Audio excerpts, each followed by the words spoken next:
Esteu a punt de veure un reportatge entretallat, fet des de casa, amb sorolls a fons i criatures entrant enmig de reunions. Un documental on el so reverbera i la imatge es distorsiona. Un material treballat en la distància i en les precarietats tècniques, però també possibilitats d'aquesta manera de fer que, malauradament, se'ns ha fet tan quotidiana. Demanem disculpes perquè el que ens han explicat mereixeria la millor tècnica del món. Perquè no hi ha planeta B, reflexionem sobre el que ens ha tocat viure amb algunes entitats de cooperació i les seves contraparts a terreny. Parlarem de xifres, però sobretot de persones. Els darrers mesos hem assistit a una crisi planetària sense precedents, causada per l'expansió de la Covid-19. Malgrat tractar-se d'una pandèmia global, les seves conseqüències no afecten en la mateixa mesura totes les persones, sinó que la renda, el gènere, l'origen o l'edat han estat una vegada més eixos que hi han tingut un paper cabdal. Les organitzacions amb les quals col·laborem comparteixen les seves vivències i reflexions sobre l'impacte que ha tingut en termes de desenvolupament. El Josep Maria Sabé, actualment és el responsable de la presència dels salesians a Yaoundé, la capital del Camerún. Dono l'entrada llavors amb en Josep Jiménez Samboyà, és el coordinador de la nostra contrapart a la Casamans. Doncs aquí tenim la Minata, que és la representant de cooperació al Mali, i la Mariama, que és representant de Yamané, la nostra contrapart al Mali també. El hermano de Tiensené es el responsable de los centros de Senegal, del Ángel Fatik y del Ángel Pies. Amaro Ruiz es el presidente de la Fundación del Río. Adeslan Amatari es el presidente de la asociación Asticude. Jo no he tingut experiència de malalts d'aquesta pandèmia ni en l'escola, ni en la parròquia, ni en el centre de joves, ni en el centre professional. Aquí al Camerún l'experiència que fem és d'una gran normalitat. Hi ha molta pressió del que són els estaments públics de ser prudents, de portar la màscara, de guardar la distància, de rentar-se les mans. Ho hem fet a l'escola, que estem prenent mesures de prevenció, però contra alguna que no es veu, perquè de fet ni a la parròquia ni en cap de les nostres estructures o serveis i estem en contacte amb unes 4.000 persones, cap persona ens ha vingut amb la malaltia. A Senegal tenim 14.568 casos acumulats. Això vol dir per uns 16 milions de població, vol dir més o menys uns 91 casos per 100.000 habitants, més o menys, o sigui que estem molt lluny del que hi ha hagut a Espanya, per exemple, o a Catalunya. El pic de l'epidèmia es va passar a mitjans del mes d'agost, de la primera onada, diguem-ne, i ara els casos han baixat molt, però també han baixat molt perquè la política de rastreig ha canviat, es fan molts menys tests dels que s'hauria de fer i s'han orientat els tests a la gent que pot donar problemes. Estamos en una zona donde no hay mucha propagación de la pandemia, entonces no hay muchas restricciones en comparación con otras, por ejemplo, como Tánger, el norte, o Casablanca o Marrakech. Tenim que a la Índia el confinament es va declarar en 24 hores. El 24 de març al vespre compareixia el primer ministre, 25 al matí entrava en vigor aquest confinament total. De manera que milers i milions, perquè a la Índia normalment parlem de milions de persones, es van quedar sense res. Gran part de la població treballa en feines informals, no hi ha cap tipus de contracte, no hi ha seguretat social, de manera que es van quedar sense res. Vivien al dia i aquell era per ells mateixos un repte poder sobreviure a la pandèmia que s'estava enfrontant. Per tant, no només parlàvem d'una pandèmia a nivell sanitari, sinó d'una pandèmia d'una pobresa que estava sorgint de totes les ciutats, aquests migrants interns que van des de les zones rurals cap a les grans ciutats, com ja sigui Bangalore, Delhi, Bombay, aquesta gent s'han quedat sense res, de la nit al dia.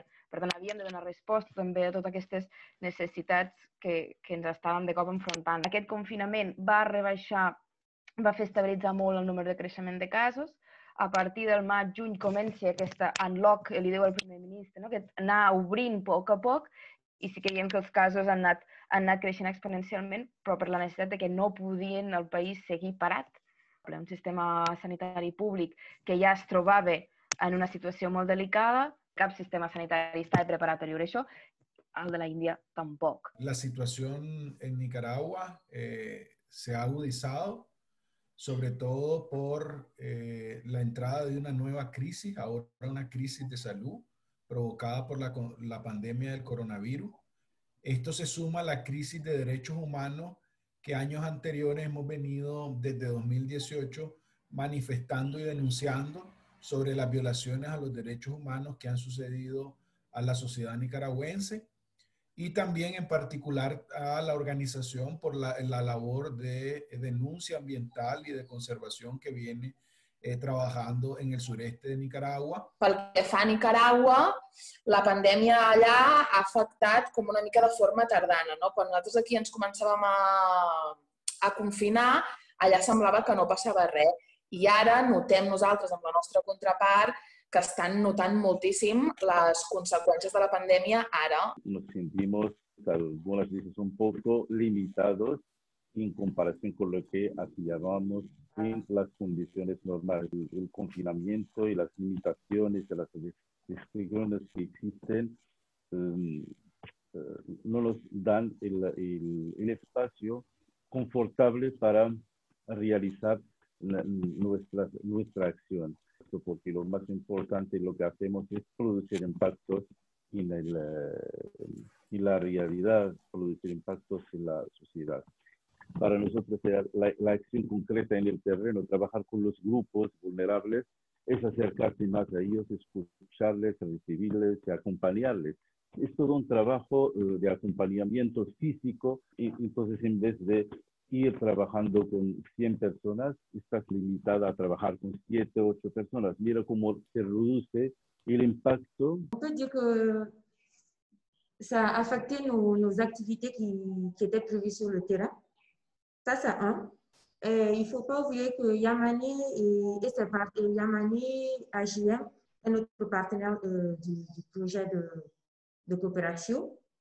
Et coopération même, nous faisons partie des groupes thématiques sur les MGF. Donc, du coup, ça a affecté nos réunions parce qu'il ne faut pas oublier que les réunions, c'est des espaces de rencontre où on peut échanger, on peut partager des expériences. Donc, maintenant, les réunions, au lieu que ce soit des réunions physiques, c'est par vidéoconférence. La pandémie a quand même beaucoup affecté le centre de santé mentale. Nos 2 centres de santé mentale. Je voulais dire que la pandémie a beaucoup impacté sur le fonctionnement d'abord du centre et puis sur aussi l'économie. Les actions concrètes qui ont été prises depuis le début de la pandémie qui a commencé déjà en Asie et puis en Europe et puis c'est arrivé ici au Sénégal. Et depuis qu'on a su que déclarer les premiers cas ici au Sénégal, nous avions automatiquement fait une réunion avec les médecins, le comité de direction et les médecins. Et c'était le mardi 17 mars déjà. Nous avions eu une rencontre pour prendre déjà des mesures qui se résumaient à une sensibilisation de tous les personnels, les patients qui viennent à nous, port de masque, distanciation physique, prise de température, l'entrée de l'hôpital et l'installation des tentes pour isoler les patients. Mesures com de seguretat les hem pres tant aquí com allà, no? El que passa és que allà, al gestionar un fons de crèdit, al principi ens va costar una mica prendre una decisió sobre què fèiem amb aquest fons de crèdit.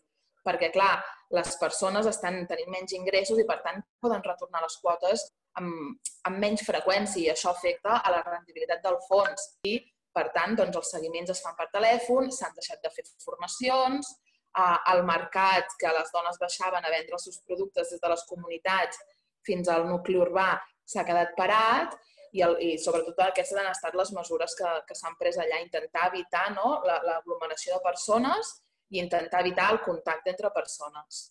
Prenem totes les precaucions possibles, però continuarem l'escola, obrirem la classe a tothom, continuarem l'acollida a tothom en les activitats culturals del centre juvenil, continuarem la formació professional fins que no hi hagi símptomes de que estem posant a risc la població, no frenarem el que vol dir educació, promoció y donar un futuro al jovent. Nosotros no nos hemos detenido a pesar de la pandemia. Muchas de las acciones han sido a través de la vía virtual, ¿verdad? Para continuar con nuestro trabajo de incidencia ambiental y de denuncia y poder continuar con las acciones que veníamos realizando. La Fundación del Río comparte e integra varios otros movimientos sociales, entre ellos la Articulación de Movimientos Sociales de Nicaragua, en la que hemos puesto a disposición kits de protección, de prevención ante las medidas recomendadas por la Organización Mundial de la Salud. Hemos también apoyado a personas en el exilio. Hemos también apoyado procesos de información, tanto en redes sociales como en radios locales, radios en Nicaragua, con campañas de prevención y protección. Además, desde la articulación hemos definido y participamos activamente en el Observatorio Ciudadano del COVID-19, que es un observatorio que se creó frente a la negligencia del Estado para informar y monitorear la situación del COVID en el país.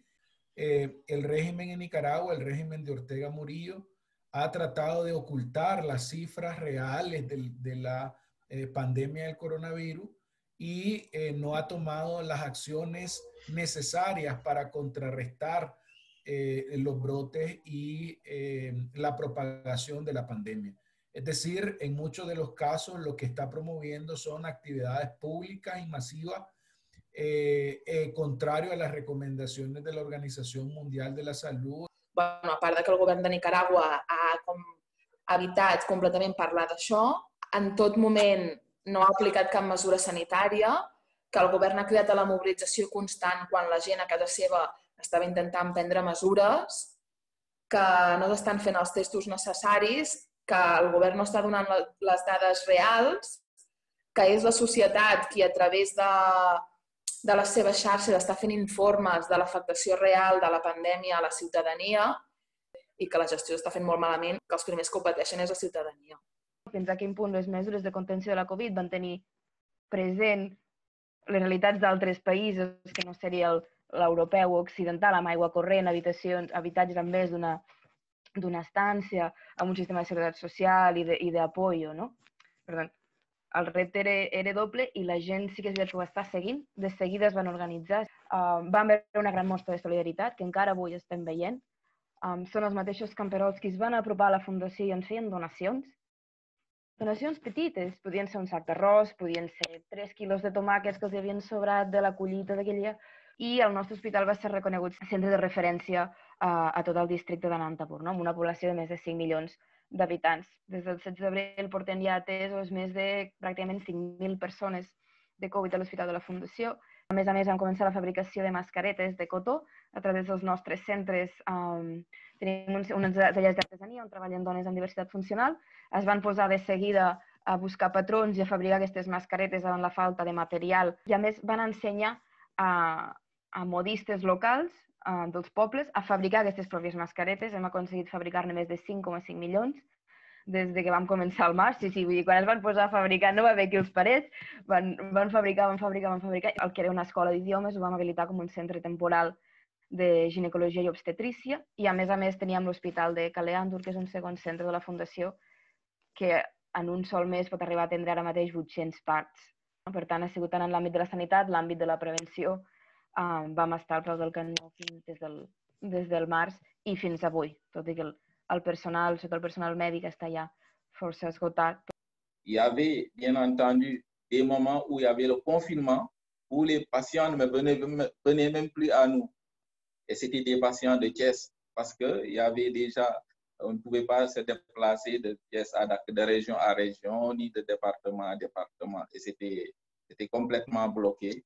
Il n'y avait pas de patients. Les personnels venaient. À un moment donné, on a dit, voilà, écoute, il faudrait qu'on pense à des stratégies. Envoyer le personnel en congé, une partie du personnel, et pour pouvoir fonctionner. Et cela, on l'a fait durant un mois, le mois d'avril. À un moment donné, effectivement, on a arrêté même d'hospitaliser parce que comme les patients ne venaient pas d'ailleurs, il était question qu'on arrête l'hospitalisation pour que ceux qui viennent, puisqu'il n'y a pas d'entrée, il faudrait gérer que les patients qui sont hospitalisés. Et du coup, petit à petit, faire sortir les patients qui étaient hospitalisés et puis fermer complètement. On a fermé à un moment donné pendant un mois avant de reprendre au mois de juin l'hospitalisation. Mais les consultations, à un moment donné, on les a même fait en ligne. On a pu faire des consultations en ligne pour au moins maintenir le contact avec les patients. L'activité de sensibilisation aussi sur le terrain avec les agents, ça a joué un peu. Parce qu'on pouvait faire avant des activités avec la masse. Donc maintenant, Yamane a décidé de réduire les activités, de réduire même le déplacement du personnel et puis d'essayer de réduire le nombre aussi de gens à rencontrer pour ne pas vraiment atteindre la maladie aussi. On a pu donner des kits de lavage aux différents centres de santé avec lesquels nous travaillons. Dans les 15 communes du cercle de Djema, on a distribué des kits de lavage de mains, des gels hydroalcooliques, des cartons de savon, d'eau de javel, un peu où les choses quand même que les gens ont besoin vraiment pour l'hygiène quand même. Per contra, els primers estudis que estan sortint comencen a indicar que si Senegal abans la Covid tenia un percentatge de població considerada pobra, o sigui que vivia amb menys d'$1,50 per dia, d'un més o menys un 38%, 37-38%, ara es calcula que ha augmentat amb la Covid d'un 17%. O sigui que estem al 54%, més o menys 54%. Vol dir que hi ha hagut un impacte econòmic, no només a nivell del carrer, a nivell microeconòmic, a nivell de les famílies, sinó també a nivell de l'Estat. L'Estat ha hagut de fotre un munt de calés i amb economies que generen pocs recursos propis, com és l'economia de l'Estat del Senegal, doncs, clar, això també té un impacte a nivell de macro. Per això molts països africans o asiàtics, etc., han insistit molt en el tema que es pugui condonar el deute, o bona part del deute, perquè si no els hi costarà molt pagar. Jo crec que el mal més greu que ha fet el Covid és la part econòmica en la qual molts fons que estaven previstos al desenvolupament i a la cooperació ara van dedicades solament a la salut. I altres coses que són potser aquí més importants estan quedant de costat, perquè ara la febrada de la salut s'emporta tots els finançaments i l'educació, les infraestructures, el desenvolupament de la societat en general queda una mica frenat per una altra cosa que potser aquí no era tan greu. A nivell global, les primeres dades que surten és que si bé cada any sistemàticament s'estava aconseguint els darrers anys baixar, diguem-ne, la població amb extrema pobresa mundial d'un punt, un punt i alguna cosa % cada any, aquest any ja s'està calculant que pujarà de més d'un 7%. Vol dir que estem reculant uns 7 anys enrere, punt de vista pobresa econòmica.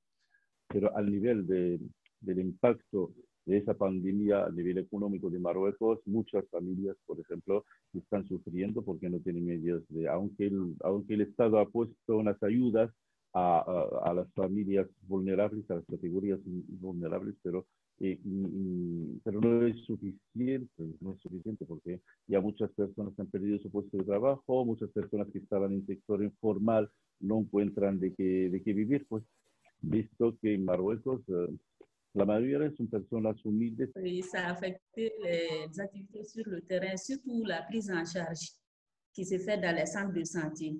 Parce qu'avec la maladie, les gens ont eu peur des centres de santé. On avait même peur d'aller là-bas. Même les vaccinations habituelles que les mamans faisaient, elles ont arrêté tout ça. Parce que, donc, on a eu les cas de MGF qu'on devrait prendre en charge. Les cas sont recensés, mais tout le monde a peur de venir dans le centre de santé par peur d'avoir autre chose. I després el tercer aspecte és que s'han frenat campanyes de vacunació, s'han frenat campanyes de profilaxis i de tractament de malalties que vosaltres ja heu oblidat però que segueixen existint i que de moment estan matant més gent que la Covid encara, com la malària, el sida, la tuberculosi. Ja es calcula que, per exemple, per la malària, la tuberculosi i el sida estem anant 5 anys enrere. A nivell econòmic serà brutal, però a nivell sanitari també, quan comencem a tenir les dades correctes de tot que ha provocat la Covid, a part de la Covid ella mateixa, segurament també serà brutal. I el fre que tot això ha representat en l'accés a la salut de les poblacions més pobres, diguem-ne, i que tenen uns sistemes sanitaris que no són els nostres. A Europa el primer pas que s'hauria de fer és aquest, és de ser conscients que hi ha malalties que existeixen des de fa un munt d'anys o que la gana mateix, la desnutrició extrema i crònica, de moment segueix matant més gent que la Covid. El que passa és que ara la Covid ens ha matat a nosaltres i tot l'altre matava els altres. I el dia que ens conscienciem d'això, els objectius del 2030 els farem el 2025. Quan veig que surten tants diners ara perquè ens preocupa el tema de la salut, llavors hi havia molts diners per resoldre els problemes de l'educació, hi ha molts diners per resoldre els problemes, però surten solament quan hi ha una preocupació que interessa. El primer món té por, aleshores surten inversions enormes per resoldre els problemes, però amb molts menys diners es podrien resoldre altres problemes que hi ha al món, però això no interessa. 2.000 milions d'euros en el seu moment per la vacuna contra la malària, a gran escala, per la vacuna contra la que sigui a gran escala, és que no estaríem on estem. Sí que s'han aconseguit vacunes contra la tuberculosi, la polio, la meningitis, un munt de malalties. Però hi ha altres malalties que continuen matant. Quanta gent mor de gana cada any? En canvi, a l'Àfrica, la gran majoria de morts, entre les 10 primeres causes de malaltia, em sembla que són 8 que són infeccioses. I l'altra és la gana. O sigui que són perfectament evitables. El món ha canviat, tot ha ballat. Quan allà a la Xina estan patint una malaltia, jo no puc dir que és el seu problema perquè demà serà el meu. Aleshores, una altra cosa que jo he après d'aquesta pandèmia és la consciència de mundialització o de que tots som del mateix poble. Avui dia no podem... Les fronteres són artificials, les malalties passen, com passen les persones, si no les vols deixar passar, passen igualment. No podem viure avui bé en una barriada i en el barri del costat viure malament. Hem d'intentar viure tots bé en el mateix poble, que és aquest món.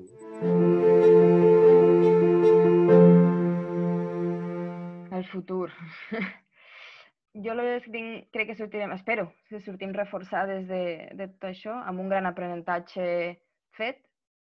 Sí que és veritat que jo crec que hem d'estar alerta, no repetir errors, i crec que sortirem amb un gran sentiment de solidaritat i empatia, no? Crec que si alguna cosa ha fet aquesta pandèmia és apropar-nos a tots. Si jo estic bé, fantàstic, però si el meu veí està bé, també té un impacte en mi, de la mateixa manera que si Espanya està bé, la Índia està bé, tots estem treballant per aquest futur i aquest desenvolupament sostenible en un món, si pot ser, més just, més igualitari i més net.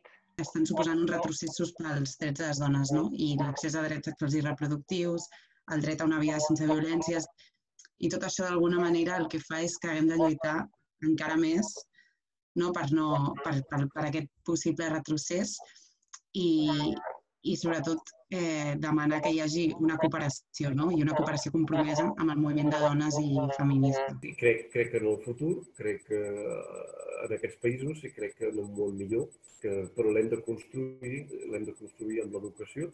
En este momento y en estas condiciones hay mucha necesidad de cooperar al nivel nacional o al nivel internacional. La situación persiste y eso significa que tenemos que adaptarnos, que tenemos que inventar otras formas de trabajo. No puede retomar la nueva normalidad si no empezamos a reflexionar sobre las causas que dieron consecuencias a la pandemia.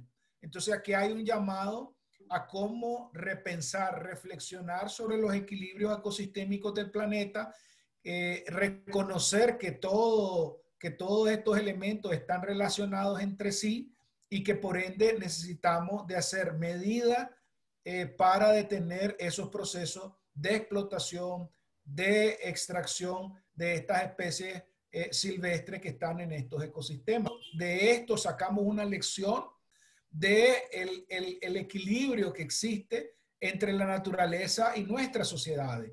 Y sobre esa base, entonces, desarrollar acciones que vayan en función de ese equilibrio. Aquí también tenemos que repensar el modelo de producción i consumo. Malauradament, poques coses canviaran. I crec que, efectivament, el més important, si es vol contribuir realment a la cooperació, i es vol contribuir que altres països que no tenen el nivell de desenvolupament que té, per exemple, Espanya, Catalunya, puguin hi arribar-hi, ja sigui a l'Àfrica, a l'Àsia, a Amèrica o inclús a Europa, el primer és mirar què passa a casa nostra. Perquè el que és solidari amb el veí ho serà amb algú que està a 8.000 quilòmetres. Jo esperava que potser la Covid faria accelerar el canvi. Però tal com vaig veient la cosa, em sembla que continuarem amb el mateix. El futur el veiem una mica complicat. No sabem massa com anirà el tema de subvencions, com anirà el tema de les subvencions en cooperació. En l'última crisi econòmica que vam tenir, el primer que es va retallar va ser la cooperació. El tercer sector sempre és el que acaba més debilitat en moments així.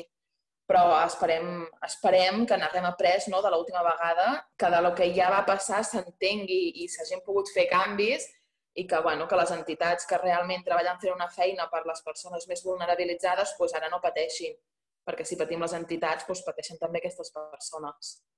Quan tu tens una crisi, i a Nicaragua, a més, ja han viscut molt èpoques de repressió i èpoques de lluita, són persones molt resilients i fins aquí intentaven tirar endavant. Però ara estan en un moment, com ens ha passat a tots, en una cosa que ningú s'esperava, que ha sigut completament nova, i se'ls hi ha sumat com la crisi social, la crisi política, la crisi sanitària, i penso que els està costant bastant més com aixecar-ho i veure-hi com una sortida.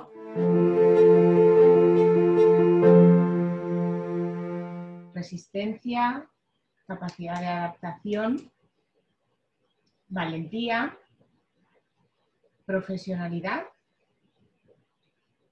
y confianza. Je suis sûre de confiance. Je suis sûre que ça va aller, ça ira mieux. La violence, la pauvreté, la source d'information, l'insécurité et puis la santé en général. Je pensais aussi que c'était un peu ça, la pauvreté, surtout chez nous, avec la scolarité aussi qui a arrêté, les enfants n'allaient plus à l'école, c'est maintenant qu'ils vont recommencer. Sí, yo diría conflicto capital-vida. En vida, que es la que realmente requerimos y necesitamos, se resume en reflexionar. Es un momento de reflexión, es un factor para definir comportamientos. I volem posar en el centre aquesta possibilitat, aquesta oportunitat, com deia, de repensar el model de desenvolupament, de repensar el model a les nostres vides. Es una oportunidad de creación conjunta. Yo creo que es súper importante que no se nos olvide la solidaridad, que es un problema que nos afecta a todos, que también se ha visto que hay clases en el virus y que creo que hay que dar respuestas cada vez más solidarias i més en global, no? En conjunto. Solidaritat, sens dubte, al veure com des de la gent més humil s'ha d'apropar a fer donacions i a preguntar-te com et podia ajudar. La solidaritat en el món, si hi hagués més solidaritat, potser podríem fer més coses, no? Resiliència. Resiliència y sobre todo me quedaría la palabra esperanza. La esperanza es que salgamos de la crisis juntos y juntas y que podamos superarla. Però tenia esperança que aquesta hòstia tan forta permetés a la gent de reflexionar. De dir, escolta'm, fins aquí hem arribat. I les coses no poden continuar així, ens hem de reorientar d'una altra manera. Global, perquè ens ha afectat a totes, estiguem en el racó de món que estiguem. Era una cosa global que en cierta manera teníamos temor, la gente, que hay que tener coraje para enfrentar el nuevo reto y que hay cambios. Esos son inevitables, hay cambios que vamos a tener que enfrentar. Eso es lo que yo creo que... Y luego, evidentemente, tener en cuenta los derechos humanos para afrontar esto con una garantía de no dejar a nadie fuera del circuito, ¿no? Dificultats Desigualtats i incertesa. Fue una cierta incertidumbre. Què és la incertesa? Que crea por. La incertesa és lo habitual aquí. Els ajuts a la cooperació no de minvals, fins i tot incrementals, perquè el que explicava el Josep, que diu que es preveu que en un moment donat es retrocedeixin 7 anys enrere, dius, home, mirem-ho. Suport mutu.